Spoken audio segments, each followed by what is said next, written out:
Baik, Assalamualaikum warahmatullahi wabarakatuh. Kali ini kita dari kelompok 1 akan menjelaskan tentang metode primalitas tentang primal dual.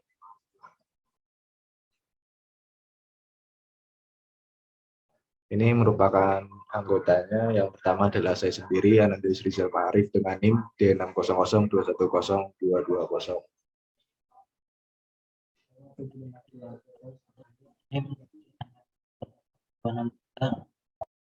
Yang lain ada Elza Wanda Istiqlalia dan Afif Ahmad. Oke, secara definisi, secara sistematis, primal dual merupakan alat bantu masalah LP yang secara langsung didefinisikan dari persoalan aslinya atau dari model LP primal. Dalam kebanyakan perlakuan LP, dualitas sangat tergantung pada primal dalam hal tipe kendala, variabel keputusan, dan kondisi optimum. Oleh karena itu, dalam kenyataannya, di teori dualitas secara tegas tidak diharuskan penggunaannya. Primal dual menunjukkan hubungan secara sistematis dengan ketentuan sebagai berikut.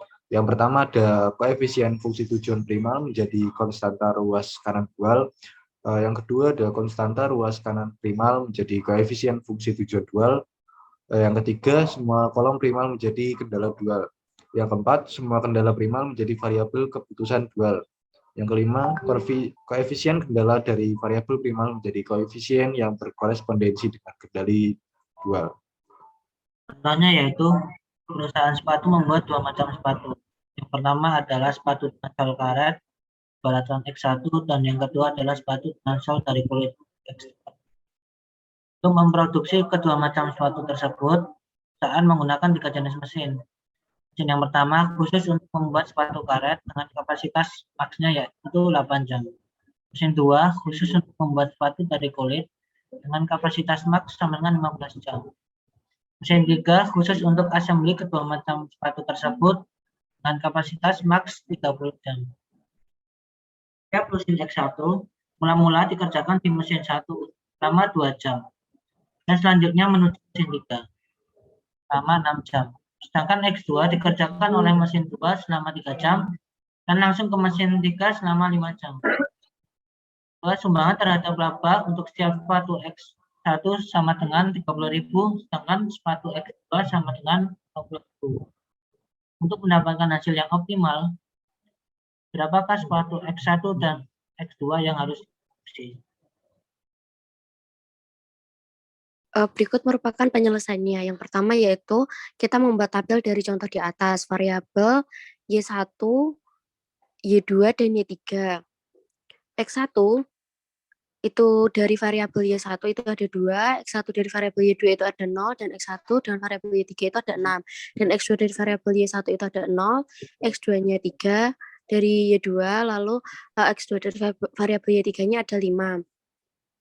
Kapasitas maksimum mesin dari variabel Y1 itu kurang dari sama dengan 8, lalu dari kapasitas maksimum mesin Y2 yaitu kurang dari sama dengan 15, dan kapasitas maksimum mesin dari Y3 yaitu kurang dari sama dengan 30. Laba dalam 10.000 itu dari X1 itu lebih dari sama dengan 3, lalu X2 itu lebih dari sama dengan 5. Kemudian kita buat perumusan fungsi maksimum dan minimum beserta batasannya seperti di bawah ini. Oke, maksimumkan Z sama dengan 3X1 plus 5X2. Batasan-batasan 2X1 kurang dari sama dengan 8, 3X2 kurang dari sama dengan 15. 6X1 plus 5X2 kurang dari sama dengan 30. Lalu X1 dan X2 lebih dari sama dengan 0. Untuk lalu minimumkan Y sama dengan 8Y1 plus 15Y2 plus 30 Y3. Batasan-batasannya 2Y plus 2Y1 plus 6Y3 lebih dari sama dengan 3. 3Y2 plus 6 per 5Y3 lebih dari sama dengan 5. Y1, Y2, dan Y3 lebih dari 0. Selanjutnya kita buat perumusan fungsi kendala dari fungsi maksimum. 2X1 kurang dari sama dengan 8, 3X2 kurang dari sama dengan 15, 6X plus 1, 6X1 plus 5X2 kurang dari sama dengan 30. 2x1 plus x3 sama dengan 8, 3x2 plus x4 sama dengan 15, 6x1 plus 5x2 plus x5 sama dengan 30. Kemudian kita rubah fungsi z menjadi fungsi tujuan maksimal. Lihat perumusan di bawah ini. Fungsi z sama dengan 3x1 plus 5x2. Fungsi tujuan maksimal z sama dengan z min 3x1 min 5x2. Setelah itu kita buat tabel simplex. Tabelnya bisa dilihat di bawah ini dengan penjelasan. Tentukan kolom pivot dengan cara kita lihat nilai negatif terbesar pada baris Z, yaitu pada kolom X2 yang bernilai min 5, yang berwarna red atau merah. Lalu tentukan baris pivot dengan cara kita lihat hasil nilai LR per keterangan sama dengan NK per kolom pivot. X2 yaitu 8/0 sama dengan tak terhingga, 15/3 sama dengan 5, dan 30/5 sama dengan 6 yang berwarna light green.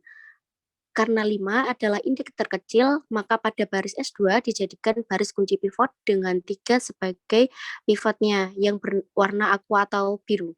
Oke, kemudian kita merubah nilai baris kunci pivot, yaitu 0/3 sama dengan 0, 3/3 sama dengan 1, 0/3 sama dengan 1, 1/3, 0/3 sama dengan 0, 15/3 sama dengan 5.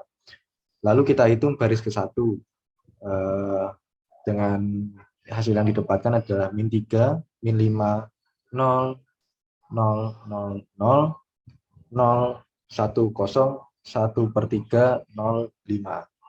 Dan hasil yang dihasilkan adalah min 3, 0, 0, 5/3, 0, 25. Selanjutnya kita hitung baris kedua. Di sini hasil yang didapatkan adalah 201, 008. Lalu kita hitung baris keempat. Di sini hasil yang didapatkan adalah 600, min 5/3, 1, dan 5.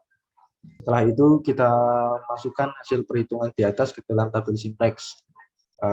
Bisa kita dilihat tabelnya. Karena masih belum optimal, maka lakukan langkah sebagai berikut, yaitu tentukan kolom pivot dengan cara kita lihat nilai negatif terbesar pada baris Z, yaitu pada kolom X1 yang bernilai min 3.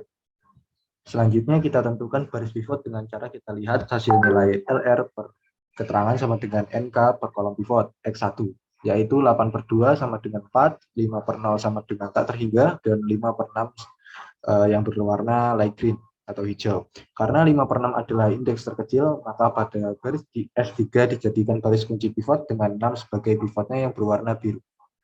Kemudian selanjutnya, kita merubah nilai baris kunci pivot AS3, 6/6 sama dengan 1, 0/6 sama dengan 0, 0/6 sama dengan 0, min 5/3 per 6 sama dengan min 5/18, 1/6,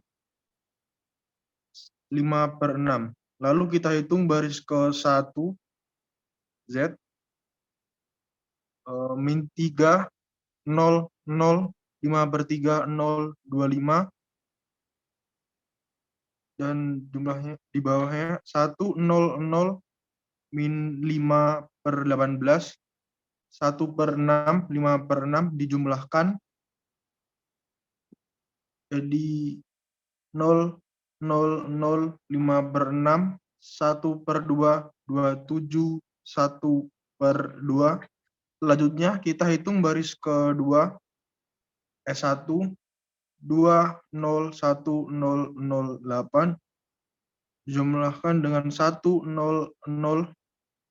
min 5, 18, 1/6, 5/6 dijumlahkan jadi hasilnya 0, 0, 1, 5/9 min 1/3, 6, 1/3. Lalu kita hitung baris ketiga X2 yaitu 0, 1, 0, 1/3, 0, 5 dijumlahkan dengan 1, 0, 0 min 5/18, 1/6, 5/6 dijumlahkan menjadi 0,101/3 Setelah itu kita masukkan hasil perhitungan di atas ke dalam tabel simplex. Lihat pada tabel di bawah ini. Kesimpulan dari hasil tabel di atas sudah dinyatakan optimal karena nilai pada kolom X1 dan X2 sudah bernilai positif. Oleh karena itu kita bisa lanjutkan ke proses dualitas dengan cara di bawah ini. Pertama, kita masukkan nilai solusi optimal simplexnya. X1 sama dengan 5/6, X2 sama dengan 5, laba sama dengan 27%. 27,5. Kemudian dengan cara yang sama, masukkan solusi optimal masalah dualnya. Y1 sama dengan 0, Y2 sama dengan 5/6, Y3 sama dengan 1/2. Baik, sekian presentasi dari kelompok 1 tentang primal dual. Terima kasih telah mendengarkan. Kurang lebihnya mohon maaf. Assalamualaikum warahmatullahi wabarakatuh.